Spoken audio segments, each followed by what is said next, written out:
And hello everyone, Maestro here. I am the football enthusiast. Hope you're all doing well. It's been a minute, but I'm back. It's been a crazy week, but I am back. And the topic of today's video is VAR. VAR in general, ignited by what happened last night in the Premiership between Tottenham and Liverpool. But yeah, in today's video, I want to talk about the incident of yesterday, what happened in that game, and also talk about my opinion on VAR and what should be done moving forward regarding VAR. But before we get into that, ladies and gentlemen, if you haven't already, please be sure to subscribe to the channel if you haven't already, and turn the bell on for notifications. You can also find links to all my socials down below in the description. Let's get into the video. So we are first going to start with the events of last night's game. Actually last evening's game, was that night? Tottenham versus Liverpool. It ends 2-1. It's gone off. It was an insane game. It's been clouded by controversy, Liverpool fans enraged, feeling hard done by, and they all have a point. You know, Klopp, I feel like he gets on a lot of rival fans' nerves because he complains a lot about everything. Well, this is one of those times where he will complain and I will be there with him, cheering him on, because he has every right to be absolutely incensed at what happened yesterday. Let's go through each and every one of the decisions. First, and I'll keep this on the screen just for a short time because it's a bit icky. The first red card. Curtis Jones sent off for this tackle on Bissouma. It looks bad. It looks rough. In fact, it looks so bad that I'm going to take it off screen now because I don't want to look at that for much longer. But even though it looks as bad as it does, it's not a red card. At least I don't think that's a red card.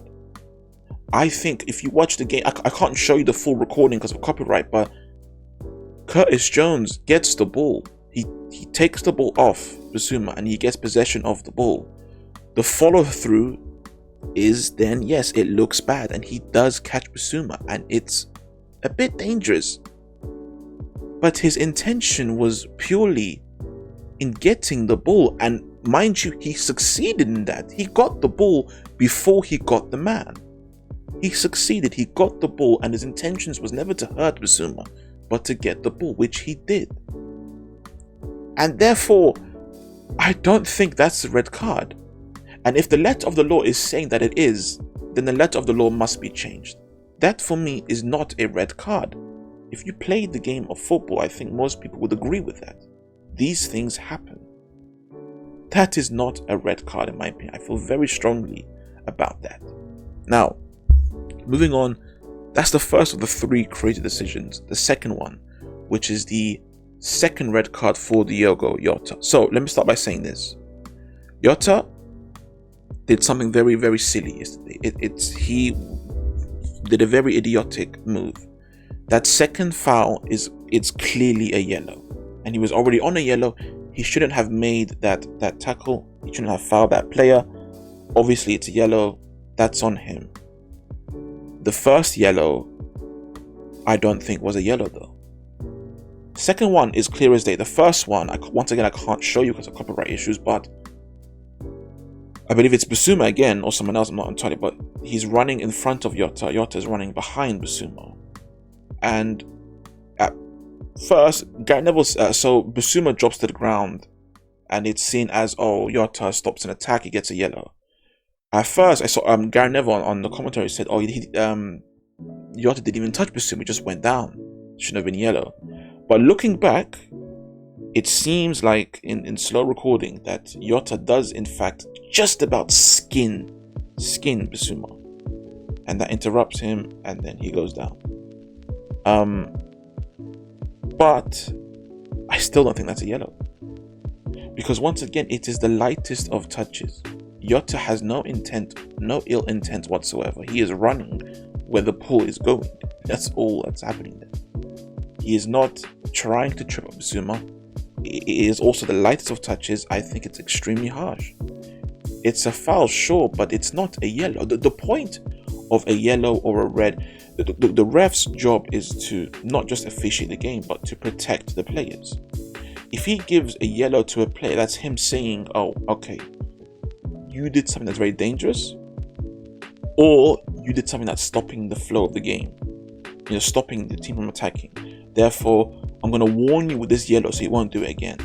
There was no need to warn Jota there because he did nothing intentionally. Even if he did touch him, which it looks like he did, it's the lightest of touches, and he has no intention of stopping play. He has no intention of endangering anyone. So with those two things checked off, there's no need to give him a caution. There's no need for a yellow. So I do disagree with that as well. Finally, and this is the craziest one, it is by far the most insane. I'll zoom out, I don't know why it's so zoomed in, but the offside. Luis Diaz scored a goal to make it 1-1. It should have counted. He was onside. It was kind of hectic. When it first happened, they gave it offside. Then they showed us this screen of VAR for like half a second, or like 2 seconds, something like that. And then took it away. And then they said, oh yeah, it's offside. And I remember I was watching the game with my brother, my dad. We were just sitting there, just like, where are the lines? Do you want to spend more time on that? What's going on? That looked onside. In this picture, it looks onside. And it's ridiculous. I'm thinking, that's a goal. And we don't get any information from PGMOL, which is the refereeing association that handles this stuff, until after the game. And their statement is, come down here. PGMOL acknowledged a significant human error occurred. PGMOL will conduct a full review. The goal by Luis Diaz was disallowed for offside by the on-field team of match officials. This was a clear and obvious error and should have resulted in the goal being awarded through VAR intervention. However, the VAR failed to intervene. BBC Sport understands the correct procedure was followed, blah blah. And then where's the rest of it? Basically they say after VAR failed to intervene, they then say we're going to conduct a full investigation as to why and get down to it. And then they said which they already did, they have issued a full apology to Liverpool for this. So yeah, that's the whole issue with Luis Diaz goal. My thoughts on it. It's a joke. VAR failed to intervene. That's what they said. Now VAR, by the way, is not just, they're not saying, oh, the computer didn't recognize. No. VAR is 4 or 5 referees in a room with a computer. That's what VAR is. So those 4 or 5 people failed to intervene. And it seems that there are, I didn't say in that statement, but there's also other news that came out that VAR thought that the officials on the pitch had already given the goal. That's why VAR didn't intervene, because they thought, oh, the goal's already given, no need for us to revert it because it's a goal. A miscommunication, dropping the ball. It's an absolute joke. And it's funny because, look, I'm an Arsenal fan. For those that don't know, I am an Arsenal fan, and I wanted Spurs to win because I think Liverpool are a bigger threat to Arsenal than Spurs. And I'm happy for Arsenal that this happened. I'm mortified for Liverpool. This is not right. This is a game I won't forget for a long, long time. This is for me the worstly officiated game in the history of the sport that I've seen with my own 2 eyes. This is worse than Barcelona-Chelsea. This is worse than Real Madrid by Munich. This is the worst officiated game I've ever seen in my entire life. Liverpool had Tottenham. They had them. It was evident before the red card. They had Tottenham. I think they would have won. And even went to 10 men, they still get screwed over with another red card that isn't a red, and also a goal that should have been allowed. It is the biggest injustice I've seen in my lifetime in a football match. Just from the top of my head, this is the biggest injustice of a result. It's completely not fair. Now, moving on to just VAR in general and what I think needs to be done. Look, I know I'm in the minority now. I saw a poll yesterday on Twitter, but I was going to say I think VAR should stay. I have no issue with VAR. VAR, I said it before, I'll say it again. VAR is just a playback of the game. It's the recording of the game, and there's 4 referees in a room, rewinding, fast forwarding, zooming in, slowing down, blah blah, to make decisions. That's all it is. The issue is not the system itself. The issue is, once again, human error. These officials. The same officials that made those mistakes before VAR, that were out there on the pitch, they are now in that room making the same mistakes. And so for me, the problem is, and simply put, the people that officiate these games, and the people that are out there on the pitch that officiate these games, and the people that are in the suits in the offices that also overlook officiating football, just generally, they are not good at their job. They are not good at this. All right? And when you're not good at your job and you don't improve, you get fired. Now that's a horrible thing to say. I understand that it's not nice to say, oh, someone should get fired. But just simply put, these people are not good at this. VAR for me is a fantastic tool. I like that it's here.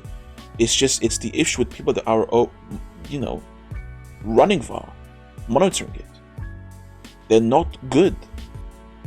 So what I think the best thing to do would be to train a new breed of officials to come in and to take over. Now, that's not going to happen. Let's be real. That's not going to happen. Yeah. Whilst these people are incompetent, take no accountability, and just are not good at their job, they're not going anywhere. And but just one real quick, I want to point out, it's easy. I've noticed that a lot of officials, I saw Mark Clattenburg speak about this, and I've seen so many other referees speak about it. They don't like VAR. Referees themselves don't like VAR. Do you know why? It shows them up. It shows them up. It shows they're making mistakes. Alright? That's why they don't like VAR, because it makes them look bad. And it makes them look even worse when, even with VAR, they still get decisions wrong. They don't like VAR because it makes them look bad. That's why. These referees are incompetent. They are not going to improve. They are far too stubborn. From the people out there on the pitch to the people that are in the suits in the offices running this. They are not good at their job. So what I think should be done is a whole revamp. That's not going to happen. So a realistic solution, I think, is I think to retrain the current crop of officials in VAR, keep it around until an automated system is released, in which we have, like for example, we have now a watch that tells us if the ball goes over the line. Keep VAR to the point where we now have a watch that also tells us if there is a red card incident that's occurred, or more realistically, for the near future, if an offside is an offside. That's what I think we should do. We should keep it around until then. And I know it sucks, but I do want to say one thing. Don't think for 1 second that it's worse now than it's ever been, because that's not true. If people are kind of like, oh my god, it was never this bad. Yes, it was. In fact, it was much worse. I don't know what you guys are talking about. We just weren't as enraged about it because, oh, it's human error. But now it's just like, oh my god, you have video recording. Now we're more angry about it because they shouldn't get it wrong. It was much worse before. Let's not get things mixed up. It was much worse before. All right. VAR has just exposed just how bad they are. That's all. So yeah, I think VAR should stick around, because I think whilst it's still huge issues, there are certain times where VAR does intervene for the good of the game. In fact, most times it does intervene for the good of the game. All right. It's not perfect, but it's better than not having it, in my opinion. So I think we should keep it around until in the future a automated system is released to give us an offside call, red card calls, or penalty calls, stuff like that. And those right there are in general my thoughts on the whole situation on last night's game and what I think should be done with VAR and the future of officiating in this country. It's rough, I get it, it's rough, but do you agree? Do you disagree? Comment down below. Have a great day, and as always, take care of yourselves.